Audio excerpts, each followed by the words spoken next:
Welcome to Mr. K.N. Rao.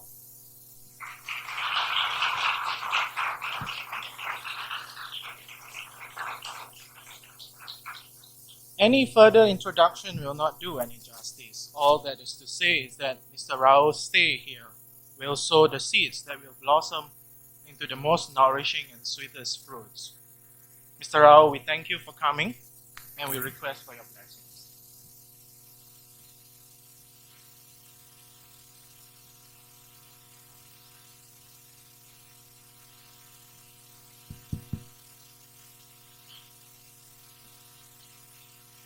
अज्ञानतिमिरान्धस्य ज्ञानाञ्जनशलाकाय चक्षुरुन्मीलितं येन तस्मै श्रीगुरवे नमः। मन्त्रसत्यं पूजा सत्यम् सत्यमेवो निरञ्जन गुरुर्वाक्यं सदा सत्यं सत्यमेवो परं पदम् अखण्डमण्डलाकारं व्याप्तं येन चराचरम् तत्पदं दर्शितं येन तस्मै श्रीगुरवे नमः। पितृमातृसुहृदबन्धु विद्यातीर्थानि देवता नातुल्यं गुरूणां शीघ्रम् मेव परं पदं गुरुर्ब्रह्मा गुरुर्विष्णु गुरुरेवो महेश्वर गुरुदेवो परब्रह्म तस्मै श्रीगुरवे नमः।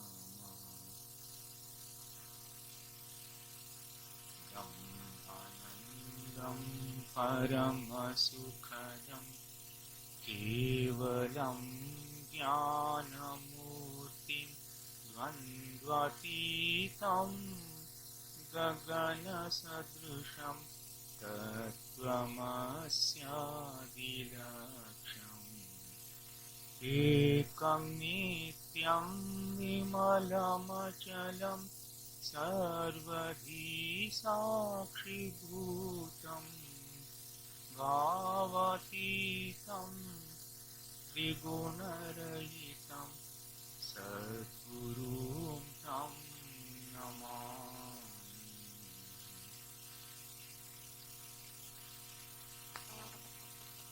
Well, friends, I am very happy to be here in Fairfield for many reasons. I had been hearing about Fairfield in India more so because I live in Delhi and I have been in touch with many of the people of the Maharshi community and I have been in touch with them since 1978 most actively. In 78, when I was transferred from Calcutta to Delhi, most of the people in the Maharshi movement and also in the ISKCON, that is Hare Krishnam, and others who were visiting Delhi, came to me for astrological consultations. If I were to search in my collection of over 50,000 horoscopes now, Perhaps in thousands now I will have the horoscopes of persons of different countries taking to spiritual life seriously after spiritual initiation. So I produced a very good research on it. I have not published it yet. What is it that is common in the horoscopes of people who come under universal spiritual influences? There has to be a common factor. As an astrologer, it has been a very extraordinary challenge for me, and I have a very fine answer to that. So I will start first of all this evening with the optimistic note. Looking at those horoscopes, I feel in a decade's time, the world would be moving towards a universal spiritual culture. It is the horoscopes which tell the story. In last November, when I was being interviewed for the Mountain Astrologer, I uttered something which surprised many people. I said I had seen the horoscopes of people in their 20s in USA. Most of the people who came into the Maharshi movement or the ISKCON movement were born in the 50s mostly. According to the horoscopes I have, born between say 1945 and 1960 or 65. Most of them in those 2 decades. But most interestingly, people born after 1970 have equally promising spiritual combinations or even better.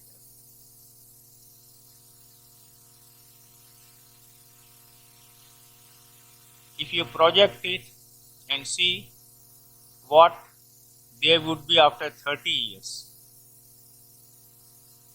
you can see a type of spiritual flowering waiting for this continent, which may not have happened for centuries.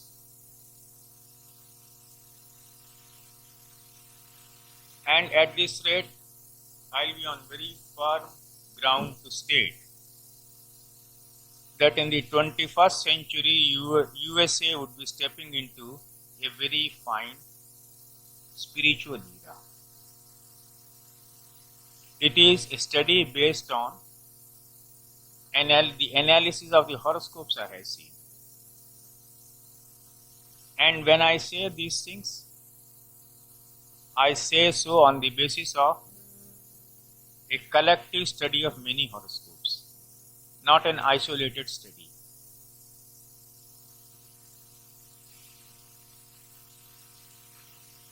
Physically, I am the most disorganized man you can ever see. Mentally very well organized, that is the contrast. But when I begin to speak before an audience, I never prepare a speech.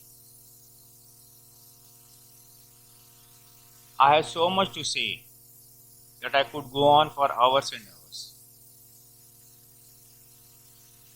But the moment I stepped in, Bong Sook, without knowing, unconsciously warned me that she was going to have a video film done, which almost meant organize your speech properly today.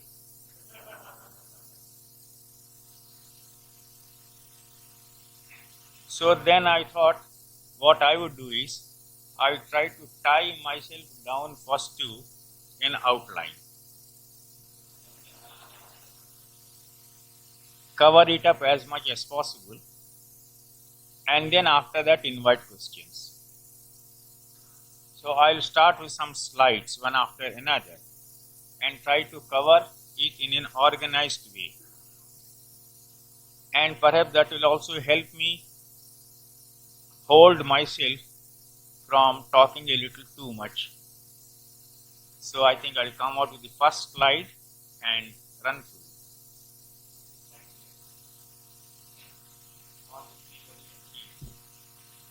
First.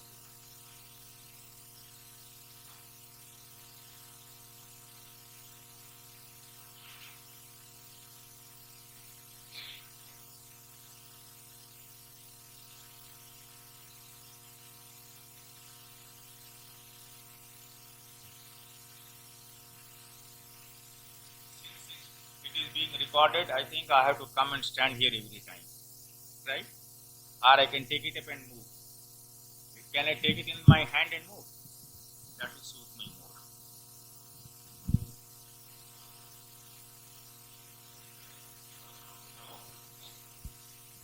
Okay, doesn't matter. It can't. It won't come out.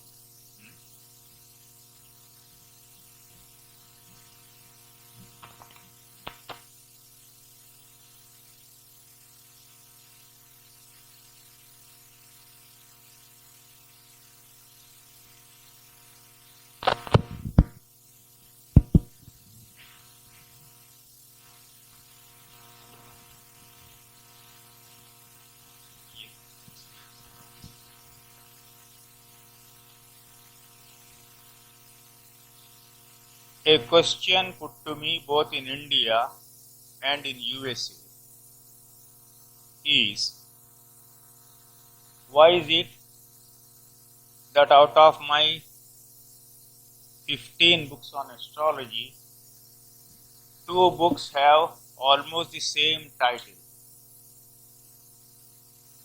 Astrology, Destiny and Wheel of Time, Yogi's Destiny and the Wheel of Time. This is the latest. Some people thought that it was the same book as this. It is not. This is the latest one. Why do I talk about destiny and why have I chosen Destiny and Wheel of Time as 2 common themes? In the first place, astrology, and in the second place, yogis. Yogis, Destiny and the Wheel of Time. Astrology, Destiny and the Wheel of Time. Therefore, first of all, you must know what is destiny.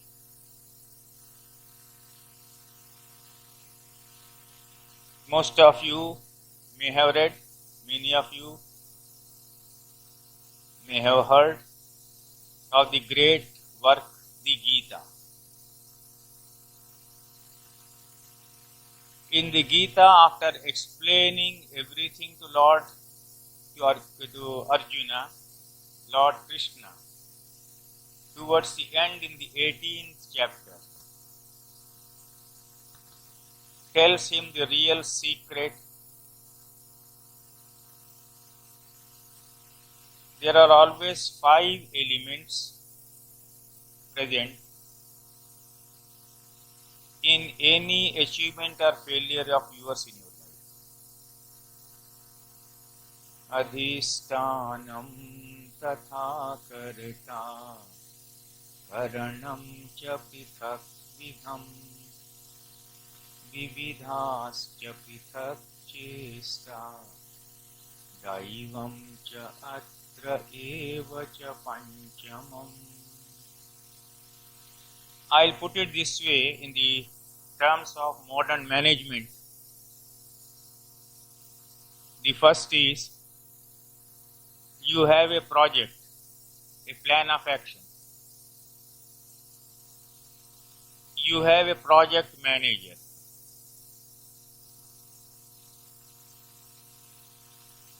Third is, you have instruments of action, or let us say finances in this case.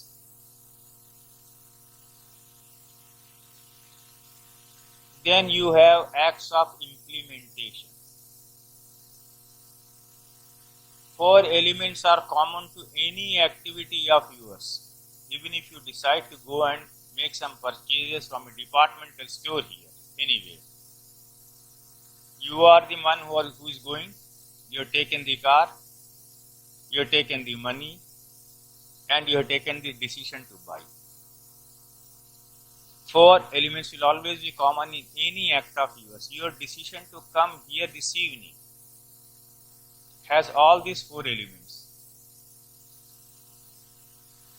But there is the fifth element known as Daivam. Adhisthanam tatha karta karanam cha prithak vidham vividhas cha prithak chesta. Four are common. Daivam cha atra eva cha panchamam. But my dear Arjun, the fifth element is Daiva. Daiva is destiny. Why is it that sometimes, in spite of your best efforts, you don't achieve what you think you should have got? And why is it that sometimes, with minimum efforts, you get extraordinarily great results?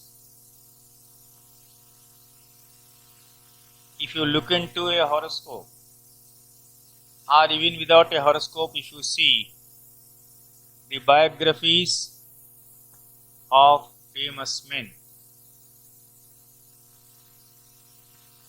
you find when they got a break in their lives, the break came mostly in the most unexpected way.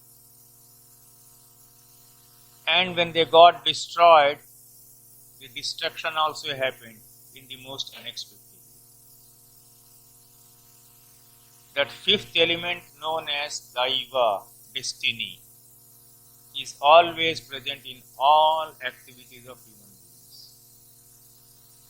That you may call the area of uncertainty, Daiva. Now there are many people who talk about it and criticize us. Well, they have a right to criticize and they have a tongue which they can use. But the question is, has it not been the human tradition, apart from our day-to-day experience, is it not supported in all the scriptures? I'll give only two instances. In the Mahabharata, it is decided, it's a long story, to cut it short, that the Yudhishthira should conduct Rajasuya Yajna. Narad comes and tells him, this is the message I have brought from heaven from your late father Pandu, who told me that I should go and tell you, Yudhishthira, to conduct the Rajasuya Yajna. And Narad, the great astrologer, the seer, tells him at the same time, remember, after the Rajasuya Yajna, generally there is a tremendous lot of disturbance. Now Yudhishthira would not take any decision in this matter unless he got the approval of Lord Krishna. And he asked Lord Krishna, who asked him to go ahead. When the Rajasuya Yajna was being conducted, Shishupal insulted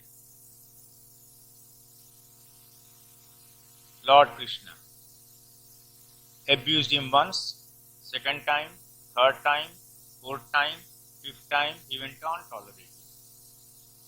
When he came to about 90, Krishna told him, remember, I have given a word to your mother that I would allow you to insult me 100 times. But once you cross that number 100, I will be well within my rights to take action. But he didn't listen and he crossed that critical number 100. Then Lord Krishna took his Sudarshan Chakra and just chopped off his head. Imagine such a big yajna going on with all the great invitees present there and such a terrible disturbance.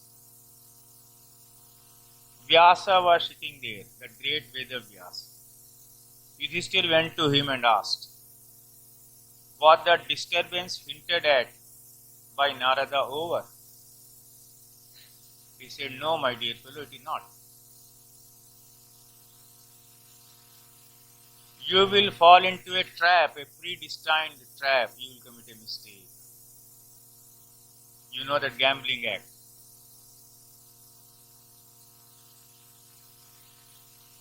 The crime will be perpetrated by Duryodhana. And the heroic acts of winning the war by unleashing their arrows and showing their valor. That is a carnage. Would be done by Bhima and Arjuna. That is, you will be the instrument chosen by destiny to fall into that trap. The mistake will be committed by Duryodhana. Arjuna and Bhima will kill people. 13 years the effect of this will be there. 13 years. That is predestined. So what happens? You know, after the gambling scene, Pandavas have to go for 12 plus 1, 13 years to the forest, come back, and after that there is a great battle of the Mahabharata. In the Bible, what does Christ say?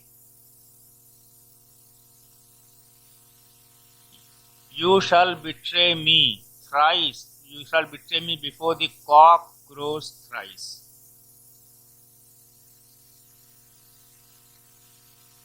What is it showing? Destiny, predestination. My dear fellow, it is predestined that you will do that. Judas. Am I right? Judas. Sorry, Peter, not Judas, Peter. Peter, you'll do that before the cock crows thrice. I read the Bible 40 years ago, so I may be misquoting, right? Anywhere you find there is that element of predestination hinted at in all the religious books of the world. For you, the choice is either to accept it as piece of wisdom or close your eyes totally to it because you are afraid of accepting the fact that there is such a thing as destiny.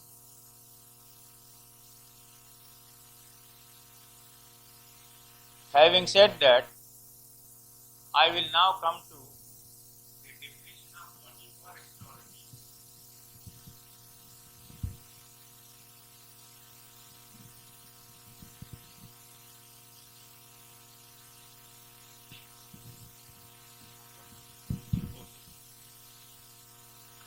Now I will come to what you call astrology.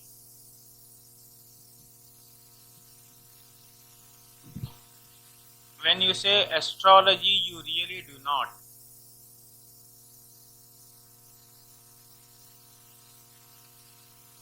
define what it is.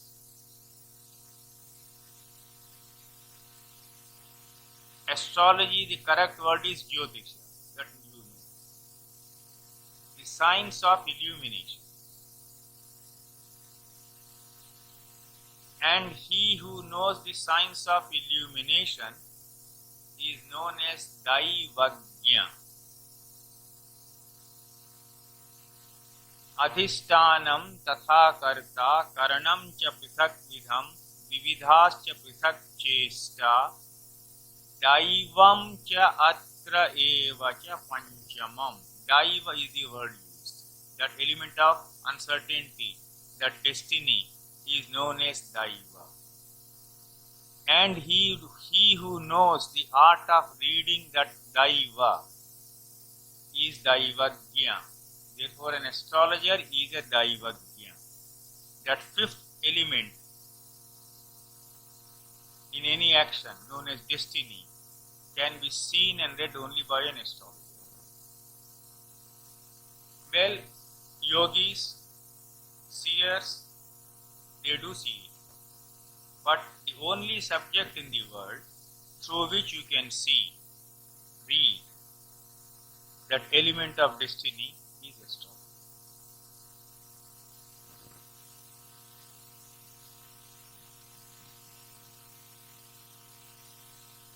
Therefore, when you say,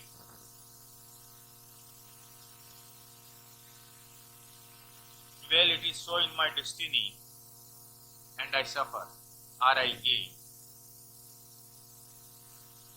actually what you are admitting to yourself is you are getting the fruits of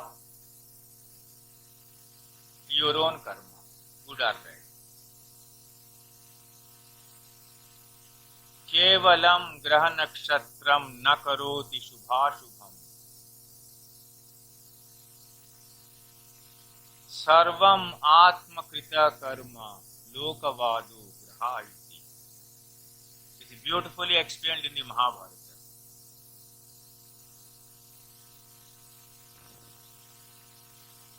It is not the planets, it is not the stars alone that are doing to you what is happening to you. It is all the result of your own karmas. The stars, the planets are the mere instruments, the agencies to carry out the supreme will of the Lord.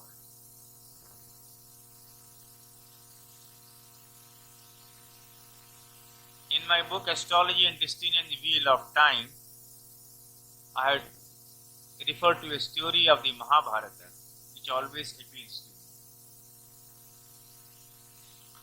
There was a very wise Brahmin woman, a widow. Her name was Gautami. Her only son was bitten by a snake and he died. A snake charmer who was passing that way went and caught hold of the snake. You know, in India we have lots of people who know how to catch snakes. Snake charmers. So he caught hold of the snake, came to this Gautami, said, "This villain has killed your son. Tell me what type of treatment should I mete out to him? Cut the snake to pieces or burn it? What do you want me to do?" Gautami said, "By doing that, will my dead son come back alive?" He said, "But still this snake must be killed." She said, "Well, you may want to do it. I will not approve. By so approving, I will have participated in a sin. Approval of a wrong act is also sin." She was a wise woman. Anyway, the long discussion went on. In the meantime, the snake, which had got frightened and had become almost unconscious, regained consciousness. And the snake said, "Well, what have I done? It's not my fault. I have been ordered by Yama, the Lord of Death, to carry this instruction, to bite the boy." Then comes Lord Yama, Lord of Death. He is asked. He said, "Yes, that is correct. I ordered him to bite the boy." He said, "Why did you do that?" He said, "The Lord of Time, Kala, told me this was time for the boy to die." Then Kala came. And Kala said, "Why have you done that?" He said, I have to do what I am ordained to do. Show to you the history of your karma and the time of their fructifying. So that is the wheel of time. And astrology is dealing with your karma, with your destiny and the wheel of time. Therefore, wheel of time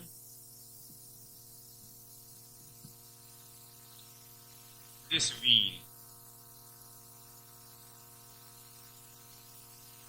This wheel of time is what in astrology we call the dasha systems.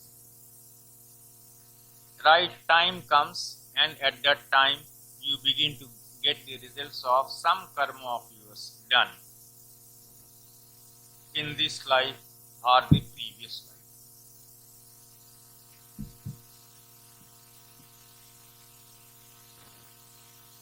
You may be knowing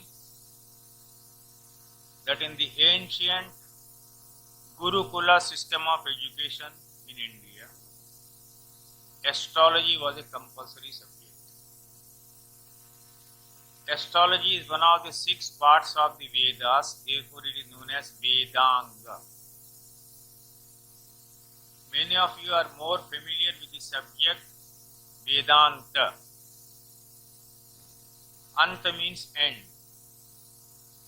When you reach the end of the Vedas and read that quintessential wisdom which you find in the Upanishads, you reach that final stage of wisdom, divine wisdom, that is Vedanta. But the start is made with Vedanga, which is Jyotish, astrology. A spiritual journey of a spiritual practitioner starts with Vedanga and ends with Vedanta. That was the importance of astrology.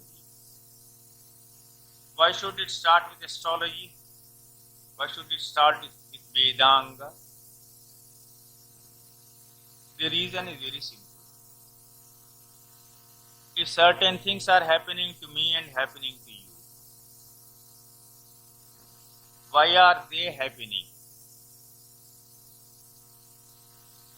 Sometimes we know without using astrology.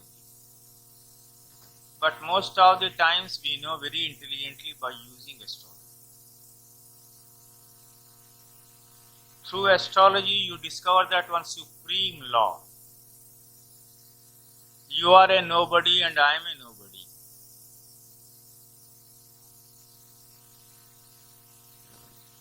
We are not even specks of dust in the vast universe.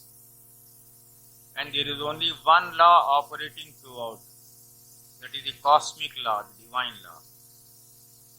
This world never had 2 lords.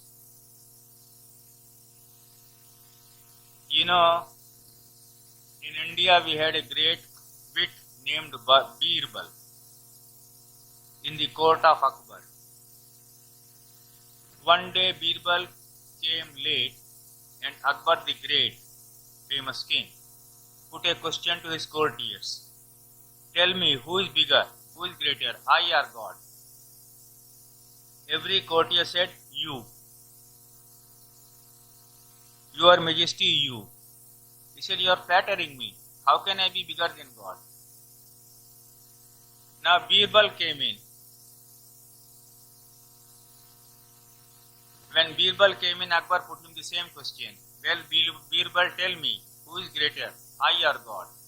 He said, you. He said, you also have become a flatterer, a sycophant. You are giving the same answer. He says, no, I have a reason to say that. He said, what?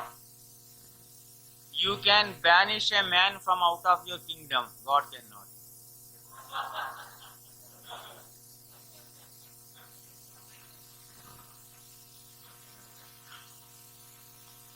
So who is more powerful? You can turn a man out of your kingdom, but God cannot. See, that is a brilliant joke. So, when you start with Vedanga and end with Vedanta, Finally, what has happened is you have evolved into a higher being. Now you don't need astrology. My mother, who taught me astrology, was not doing it in the last 10 years of her life. You walked in, she looked at you, she could tell you anything without your horoscope. Because inside you, what are known as Jyotish Nadis, they open out. My astrology guru, Yogi Bhaskaranand, never needed horoscope in the later years of his life. I have given here the photo of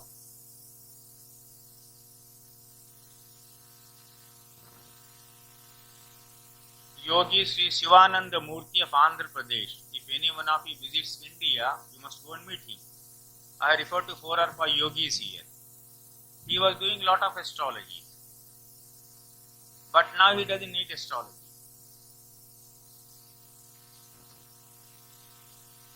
From Hyderabad, if I get in touch with him on the phone and ask him any question, he would answer straight away. So when the inner illumination has come, when the Jyotish Nadi has opened out, I don't need a horoscope outside. Those of you who have read the Patanjali Yoga Sutras, particularly the 3rd chapter, should know that in spiritual development you reach a stage like that. I was to have brought here to Iowa, to Fairfield, Yogi Manohar Karveji, who is in New York. He has reached a stage of illumination. He is physically very weak at the moment. From here, if you ring him up and ask him your birth time, your horoscope, he can dictate from there and tell you what it is. In a flash of illumination, he sees.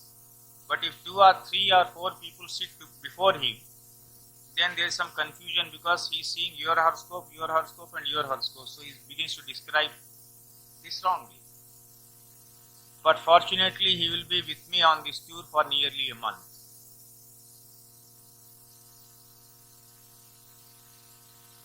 A totally unworldly man, a baby who needs looking after.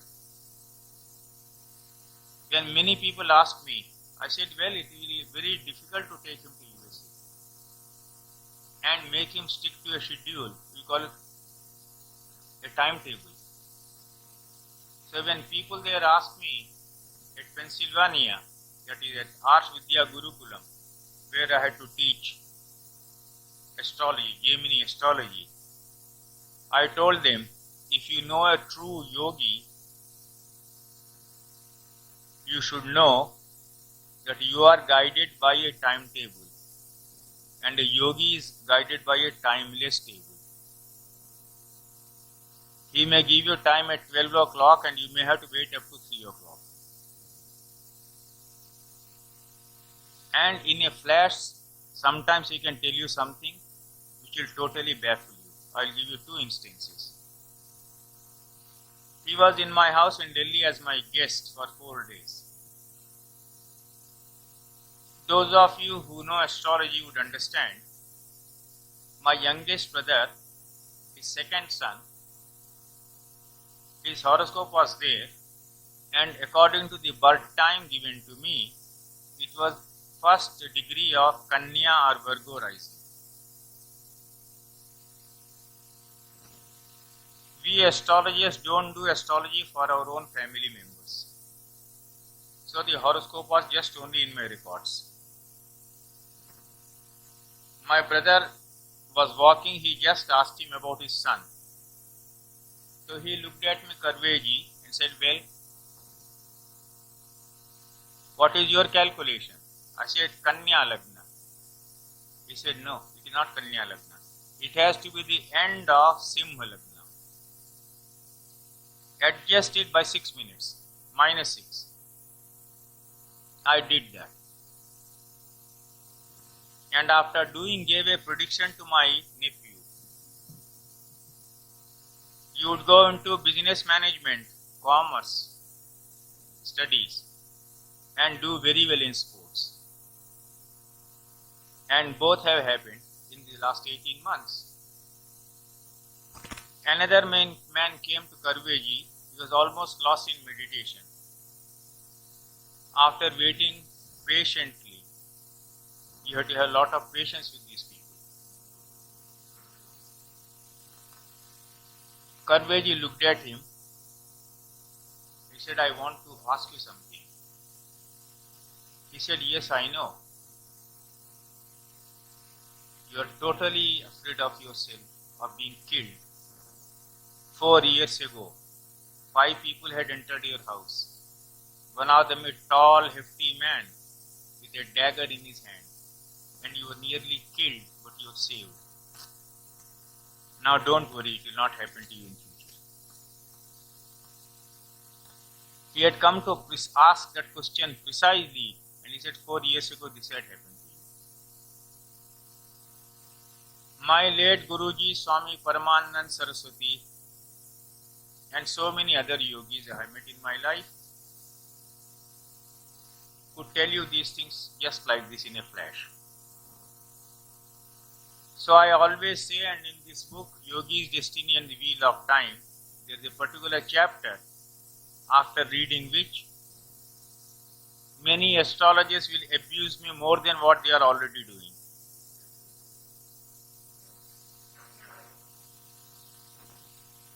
I say, what is the use of astrology? In one place I have written astrology should be banned. But because it cannot be banned, people must be given proper training. So that every Tom, Dick and Harry does not become an astrologer and frighten you to death.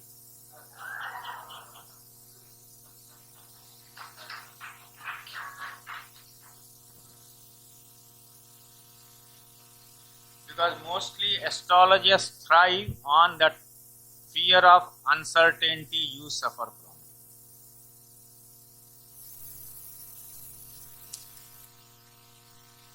Then I will ask you a question. Why do you go to an astrologer?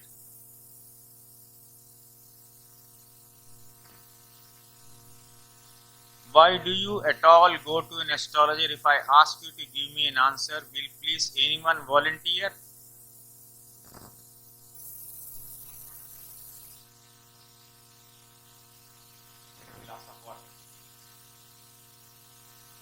Tell me, any one of you. Pardon? Okay. That is partly the answer. Tell me. Yes. Pardon?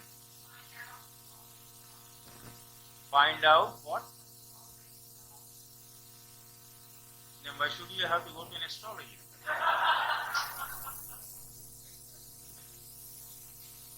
If you already know it, why should you go to an astrologer and waste your time and money? That is not the answer. What is the correct answer?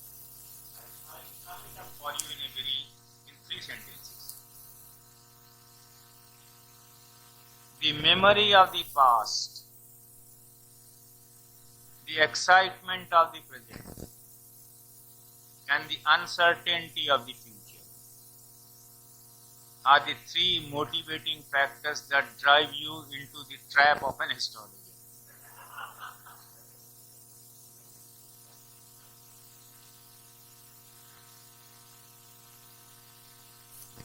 What is the meaning of the memory of past? Now take a typical American example. The problem of relationships.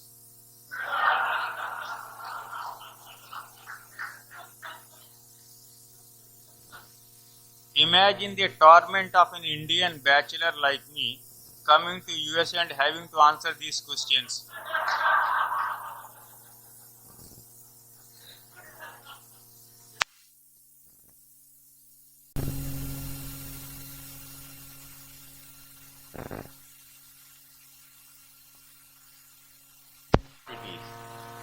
Now, if you have had an unhappy memory of some relationships earlier, when a question of new relationship arises, that past memory begins to haunt you. Am I right? Okay, doesn't matter. It's good enough. Thank you. The memory of the past. The excitement of the present.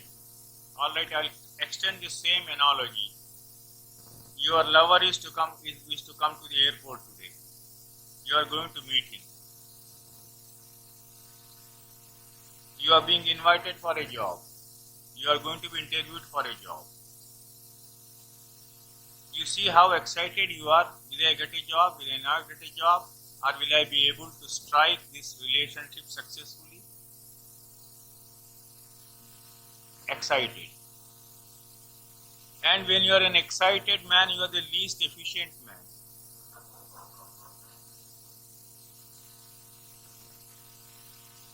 Excitement is always enemy number one of efficiency. Then you go to an astrologer, tell me what will happen. Then the uncertainty of the future.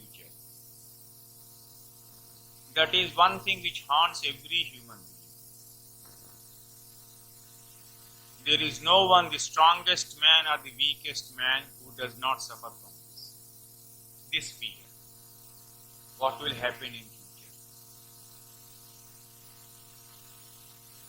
There are some very terrible astrologers. I don't know whether it happens in USA or not. In India, they will take a mother, see the horoscope, and say, I see the death of your child or the death of your husband. Very terrible predictions they give sometimes. That should never be done. I will come to that point later. About 24 years ago, I was in a city.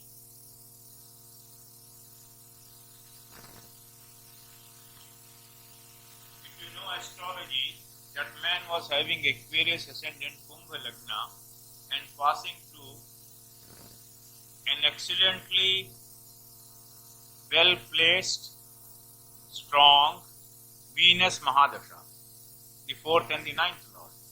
That is the Yoga Karaka. He had some difference of opinion with his boss. He became very sentimental. I don't know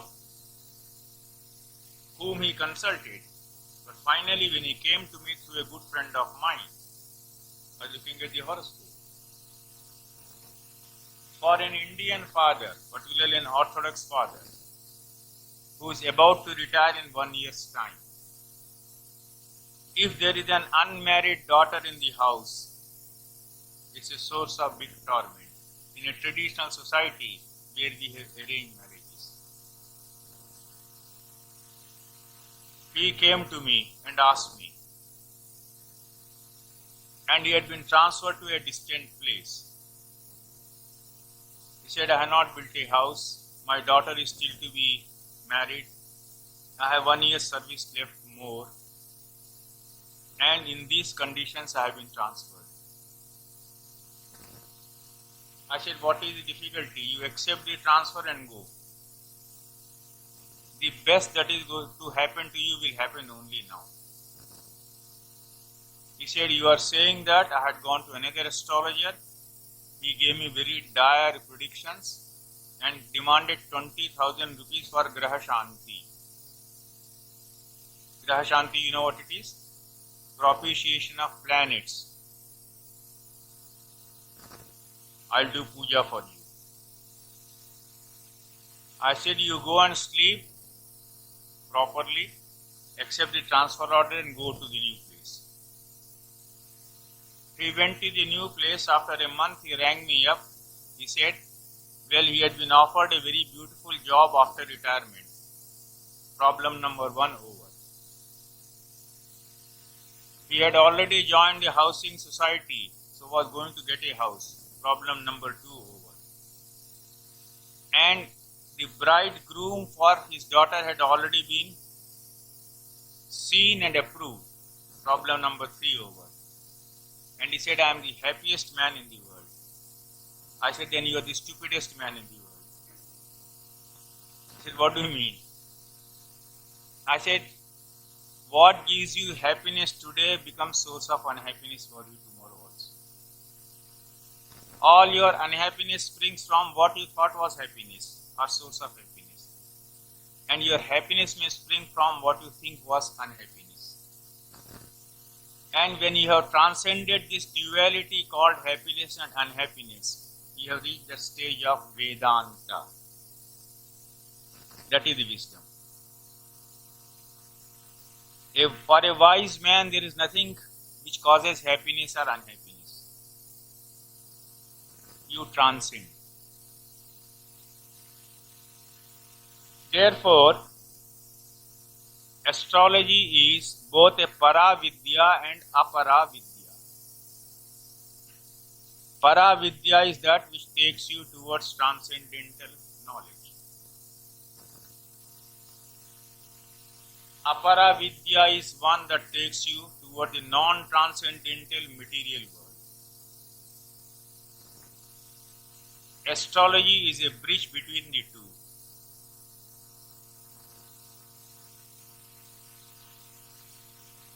For one astrologer, it is the source of divine wisdom. D. Divine. D. For the other astrologer also it is D dollars.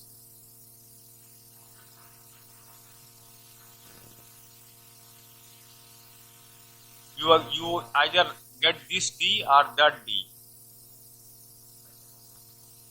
Right? Now, as Paravidya, it gives you insight into the cosmic scheme. I have already talked about.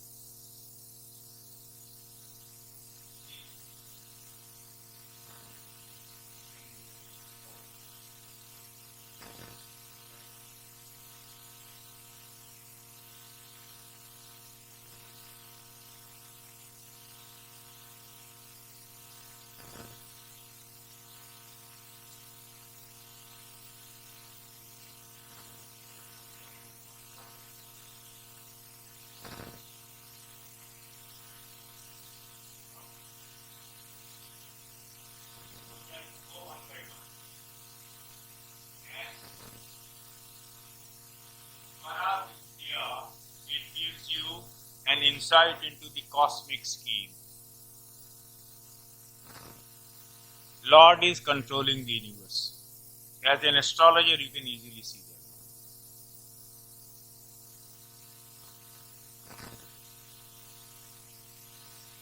that. As Apara Vidya, astrology becomes only a source of fortune telling. Once in a while, fortune telling or doing such readings is good, because by so doing you can test your own knowledge of astrology, how well you know the principles, because this can be easily tested at once.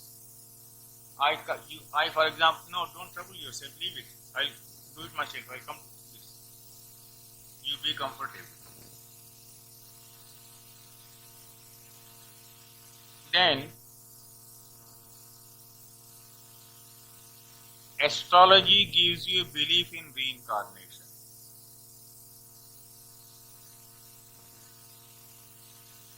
I have used this word. Astrology starts as Vedanga and finally leads you into Vedanta. Because before coming here, I was teaching the Arsh Vidya Gurukulam Gemini astrology. I was committed to it because last year in June, Swami Dayanand, who runs that ashram, had asked me whether I could conduct a course there in February. I said for two reasons I couldn't do it. One was, we run the largest astrology school in the world in Delhi with 460 students in Bharati Vidya Bhavan, where we have weekend course. I said I couldn't leave my students there without the course being completed, and I have also been guiding their researches. They have been bringing out books. And the second reason was, I don't know whether in my childhood I had any layer of fat on my body. At any rate, I don't have it now. And New York with minus 40 temperature in February. And in the ashram, if I was required to move from one cottage to another cottage, I would be exposed to cold. Not completely air conditioned. You cannot do air conditioning around the trees. So I said, not February in any case, so June I promised. I came here. I came with a very, very heavy heart this time to USA. The reason was, I had acquired a brilliant breakthrough in my researches into reincarnation through astrology. To leave that midway and come running to USA.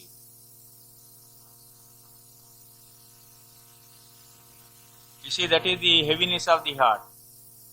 I know in USA people love to hear about astrology, love to learn Vedic astrology, and I would also love to teach them. But at a time when I got 10 horoscopes of 5 persons of both lives with incidents, that is you in your present incarnation and your past lives horoscope with correct date of birth and time of birth and incidents. I got 10 horoscopes for 5 persons, all well authenticated, family histories, very well known to me. And I have made a very major breakthrough in this research. 60% of it was over. That 40% remains, and I'm in USA, and my heart is in those papers on reincarnation lying at my place in Delhi. You can understand? So, but it has given me a brilliant breakthrough. Today, if you ask me, astrologically, can this be proven that there is reincarnation? I would say not merely proven. If you knew astrology, I could draw up the charts and explain to you. And it is a very important breakthrough, because if you stick to that antiquated theory that you are governed by heredity and environment only, then you will be giving an incomplete explanation about the complexity of human behavior. There is something of the carryover of the past, which you call the Puru Janma Sanskara, which is suddenly emerging out and bringing in an unexpected twist in your life that can be explained astrologically. And this can be explained very brilliantly astrologically if you get the horoscopes of both lives. In 5 cases I succeeded. 10 horoscopes. So astrology can give you belief in reincarnation, as when it is a paravidya for you. It may or may not. There are many astrologers who do not care for rebirths, or the cycle of births and rebirths. Then this belief in reincarnation strengthens your conviction that human life is worth living only if it is a spiritual life. There is no difference between an animal and a human being. Nidra, Ahar, Maithun and Bhai. 4 elements are common to all creatures. Sleep, in the extended meaning, enjoyments of life. Ahar, that is food. Extended meaning careerist ambitions, career, profession. Maithun, sex. The extended meaning is sexual and sensual enjoyments. And bhai, fear. These four are common to all human beings and all other creatures, all animate beings. What is it that distinguishes a man from them? The higher faculty which takes him towards spirituality.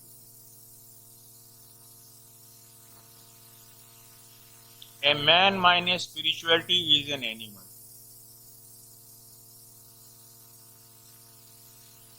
This you begin to understand more when you do astrology. But when you go to people for whom astrology is apara vidya, they stop at graha shanti. They say, all right, we'll propitiate the planets and stop here. Most of the people have very wrong ideas about graha shanti. I quoted in my book in one place, there is a very rich Indian industrialist. And there was a very great, an extraordinarily great yogi, no more. In 1985 he took a samadhi. This photo I have given him here. Murkhanandji. He had told me in 1981 when I had decided to give up astrology for the second time in my life. He said, you are not going to do that. Someday you will go outside the country and spread the message of Vedic astrology all over the world. That is the mission you are born with. Till that karma is exhausted, your salvation will not be yours. You have to work out your karma and come to that 0 point of your karma. Then only you get your salvation. As a yogi, he was seeing that. We were sitting there, that rich industrialist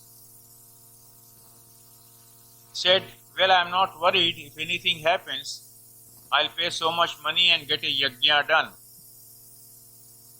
There will be graha shanti and everything will be all right. Then he looked at him, he said, a yajna done for the shanti or the propitiation of planet is not a license given by God to go back to that sinning life once again. If you improve after that, it is okay.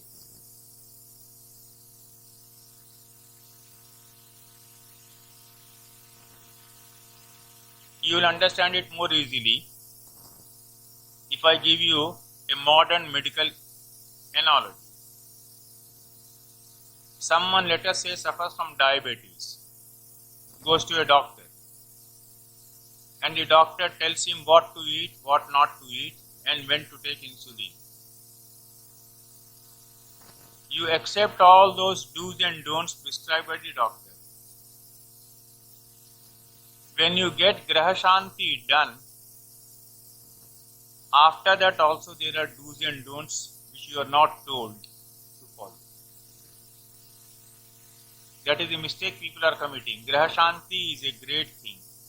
But the post graha shanti instruction is what most of the people do not know. After graha shanti, you must improve your life. Your license to commit sins has not been renewed after graha shanti.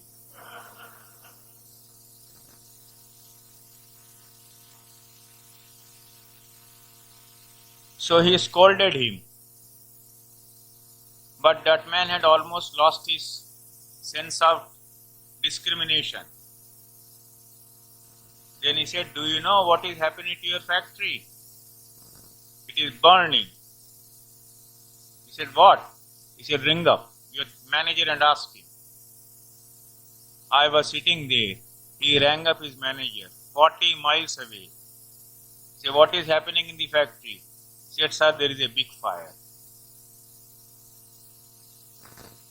The yogi sitting with he, that industrialist, myself, he said, what do you mean by this? You got Graha Shanti done, but your property is getting destroyed. And if you continue in this way, you lose everything in less than 1 year's time. And it happened. That I have mentioned in one place, in one of my books. So Graha Shanti is not a license to go back to that wrong type of life. Try to understand. After that you must improve.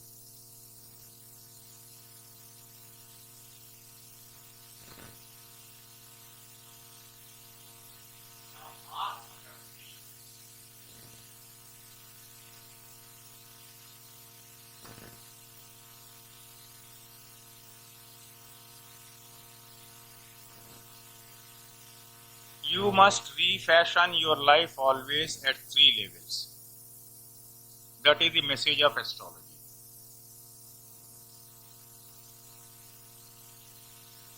At the physical level, yes, you must be in good health, sound health. You must do your work properly.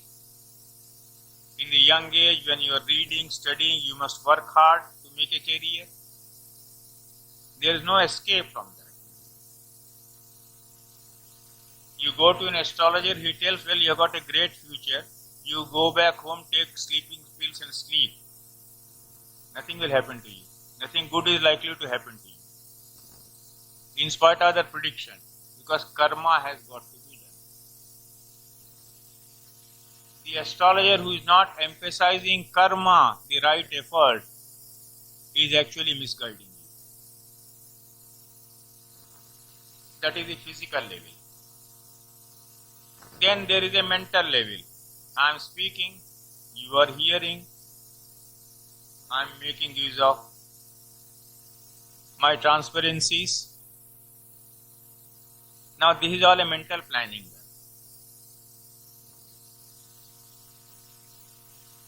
At the physical level and the mental level, you can overcome 80% of the problems of your life if you are an intelligent man. This if is both capitals, I capital and F capital.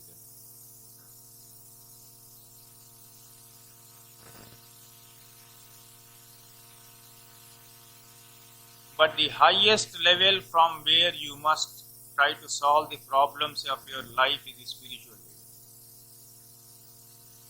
Therefore, tackle each problem at all 3 levels, the physical level, the intellectual level and the spiritual level. Once you have that spiritual level, Atma Shakti,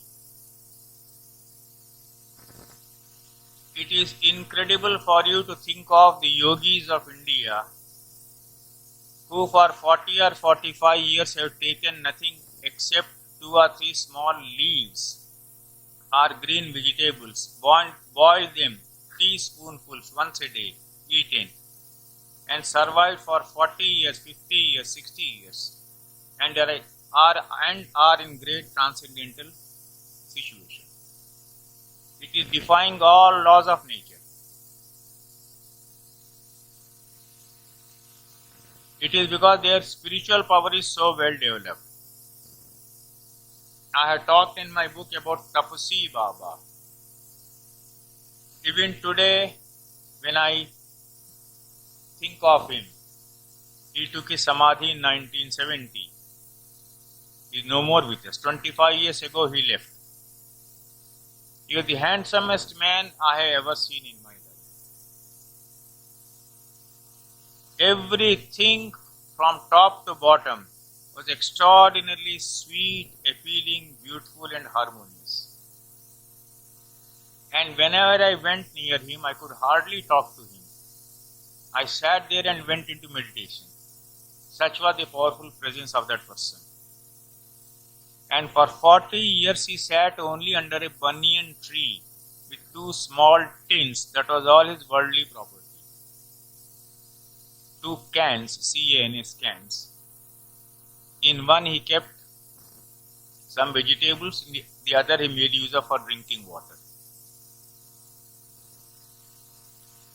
So when you develop such extraordinarily spiritual power, you need nothing. None of the physical comforts of life. But when astrology is an apara vidya for you,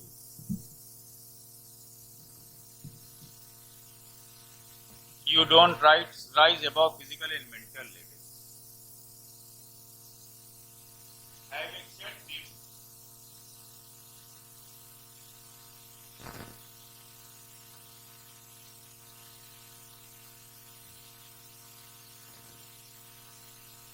I will come to that very unpleasant subject which has created lots of enemies for me. But I am quoting Parashara. It is not the opinion of K.N. Rao, who is an ideal astrologer. गणितेषु प्रवीणो यः शब्दशास्त्रे कृतश्रम उहापोह पटुर्होरा स्कंद श्रवण सम्मतः etc. he says. I sum it up generally briefly.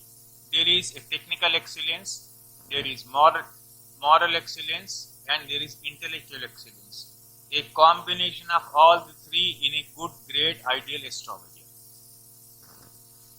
I will not elaborate it except saying that an astrologer who does not have moral excellence is not an astrologer you should ever go to consult.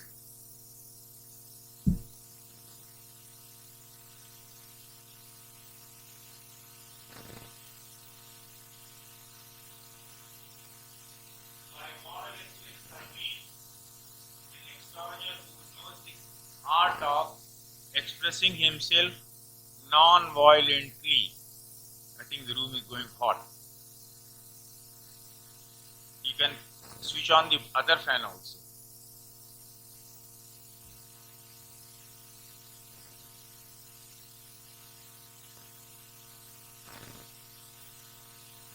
If you come to me and I frighten you after seeing your horoscope,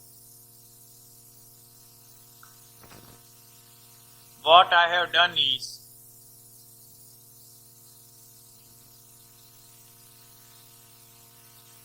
not merely damage to you, but damage to my own spiritual life.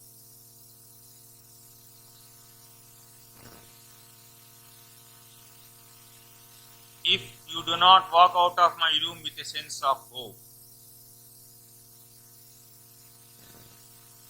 then why should you come to me at all? There is the art of balancing in astrology. There is no such thing as a fully good time, and there is no such thing as a fully bad time. There is always a balance. In that balance, if I tell you, well, the tilt of happiness is in this direction at the moment, you are looking in the wrong direction. Then I have guided you properly. So what I mean by non-violent expression is, I given an instance of a young boy suffering. It's a long story. The father insisted on my giving a prediction. My Guruji had asked me to prepare his horoscope. I was refusing to give predictions, but his uncle insisted. I said I saw no hope for the boy. Now he started weeping, went to Guruji. Guruji called me and said, why did you say that? And right in their presence he said, oh, Rao has overemphasized something. Well, I couldn't have argued with my Guru. I came back. I said, what is wrong with my astrology? I kept quiet. For 1 month it appeared that the boy was improving. But after 1 month his condition started deteriorating. He came again. Guruji again called me. This time I said on one condition, don't allow the mother and the boy himself to come. Only we males will sit in your cottage and will close it from inside. When we sat there, my Guruji, who was a very great seer, straight away before I could say anything, said, what Rao had said 1 month ago is 100% correct. This boy has come only to fulfill the remaining part of his karma. He is a yogi born in your house with a brief life left, and after that he is going to get his salvation. So treat him as a divine guest in your house. He has only brief life left. Then that boy insisted that twice a week he would hear stotras from me. Now, on my way back from the office, I had to go to his house and do some chanting.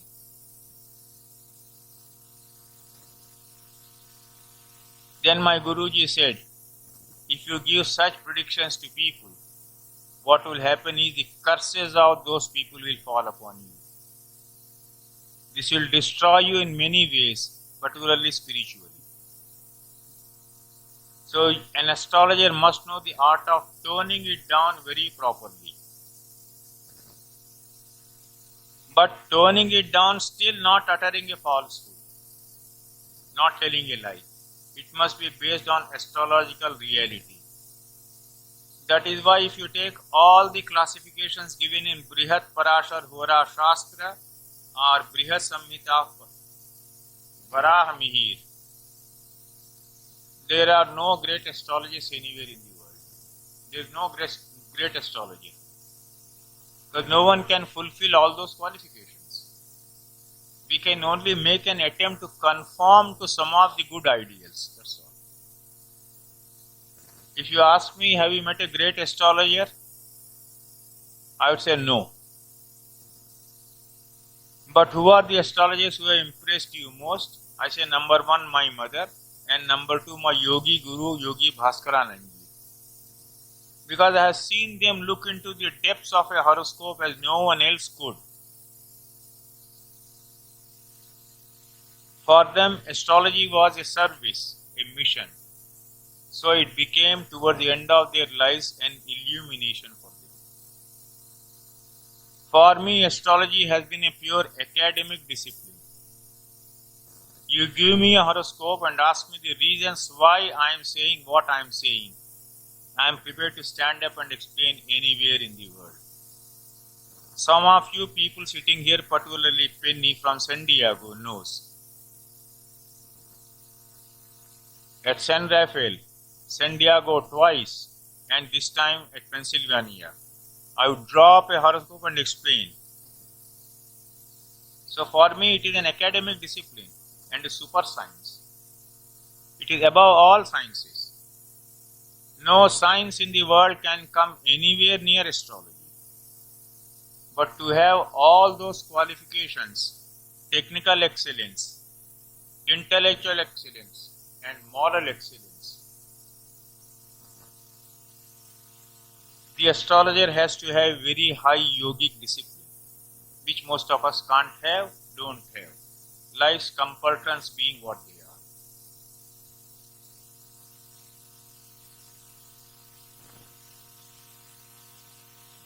Then I will come to the last parts of this and then invite questions.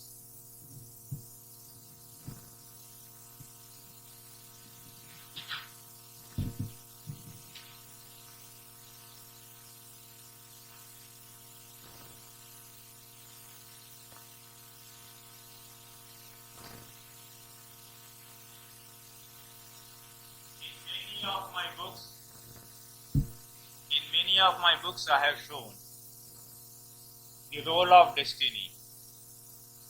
In Pennsylvania, in Ashvidya Gurukulam, when I was teaching Ashtak Varga, I produced a paper, The Tumbling Royalties, and showed the contrast by taking the horoscopes of 6 royal figures: King Farooq, Nizam of Hyderabad, King George VI, Duke of Windsor, Queen Elizabeth, and Queen Victoria, to show in the famous historical examples which are verifiable through recorded history, with authentic birth data, why what happened to them had to happen. It is always good to take up well-known historical instances, take the horoscopes, work it out and see why President Kennedy had to have a tragic career as a president of only 3 brief years. There is a clear astrological explanation. That is where the role of destiny comes in. When I talk about destiny, after so many years of astrology, it is with the conviction of an astrologer who has seen the predestined happen. Then a question arises, if destiny alone has to prevail, what is the role of free will? I have dealt with subject a little elaborately towards the end of my book. Unfortunately, it is not available now till a new print comes. So my referring to this book may not help you much, because even if you go to the market, it will not be available for purchase. But towards the end, I had talked about fate and free will, quoting the Mahabharata. You have to keep on doing your efforts. There is no relaxation there. And you will in any case make your efforts. And still, if you have spiritual or yogic discipline, good deal of the misfortunes of your life you can avoid. Right efforts. Therefore, I will stress the word right efforts.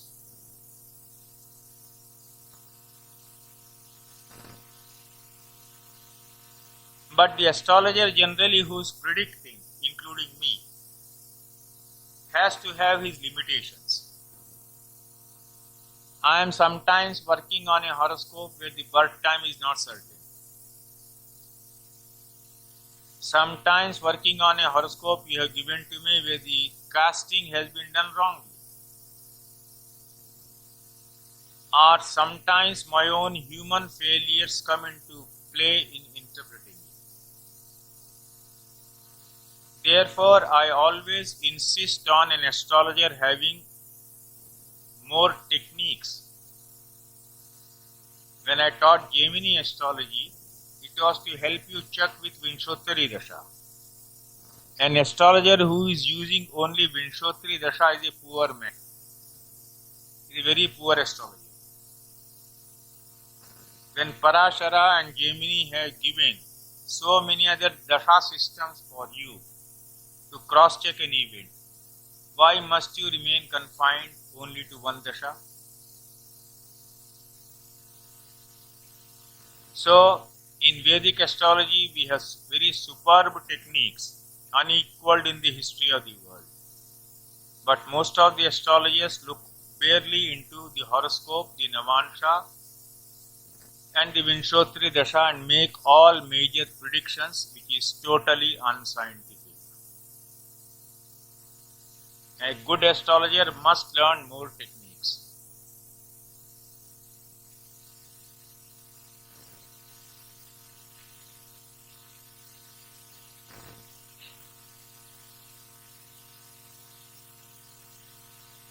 I will conclude by referring to that case of mine which I have discussed in the earlier book. Why S is the word I used. It's an experience of life, my life, which I keep narrating many times at many places. I told you my life is terribly disorganized. Disorganized in a very beautiful way.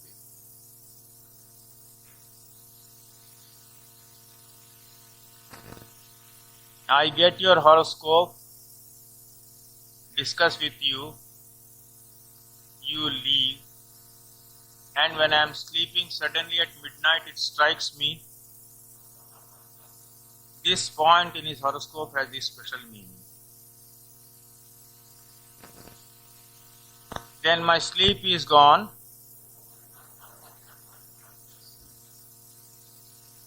I switch on the light, examine it, and examine similar horoscopes and come out with a research. That is how I have produced my most brilliant researches.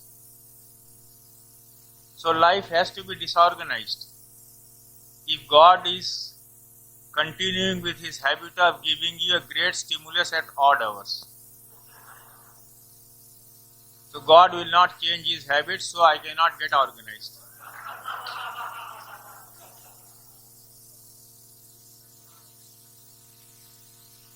Now, why I am referring to this is, one day I was doing a research. If any one of you had come to Delhi and seen me, you would have seen my bed always surrounded with so many astrological books and records. My sister-in-law would come and arrange and rearrange, and in 2 days' time again it will get disturbed. Naturally, because I want this, I want that, I would take it out and begin to do my research. In doing the research, suppose I call a register, you may call a record, in which I keep my horoscopes. I begin to open like this and see. One night I took out one such register and opened out. This man's horoscope opened itself out before me. He had come and asked me once, "Uncle, why don't you see my horoscope?" You know, he is younger to my youngest brother. And in India, one of the easiest ways of cultivating a man senior to you is to call him an uncle. And a lady aunt. So anyway, apart from that, he is a very intimate family friend of ours. I said, "Why do you want to consult an astrologer? Why? You are doing your prayers properly. You are leading a good life. Why must you go to an astrologer and consult him? Tell me. Give me one good reason." I mostly discourage people from consulting astrologers. And when they come to me, I say it is better you study the subject more intelligently to appreciate. Otherwise, most of the times you will be cheated or misled. Very few astrologers really know astrology. Let me tell you this. They may have big names, but you ask them to give a technical reason for the prediction they are making. You take it from me, out of 1 million, 2 will not succeed.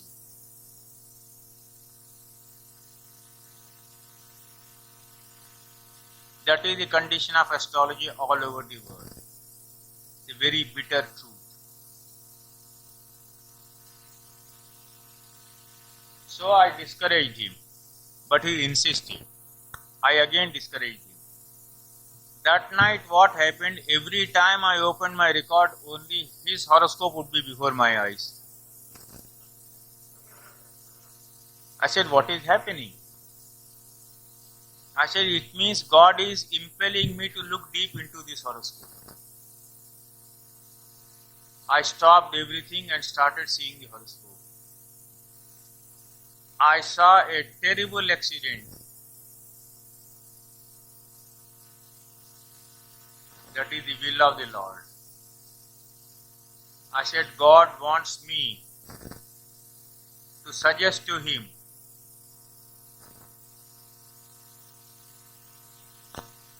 to take some proper precautions, obvious.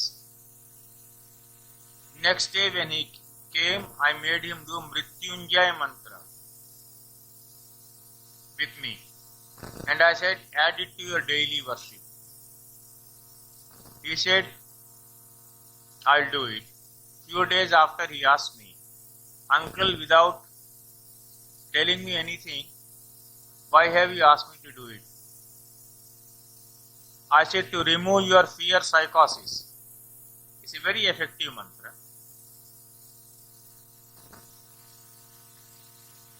A month or two after that, to cut a long story short, 200 cement bags fell on him. He was an engineer. He was getting removed certain things in a place, workplace.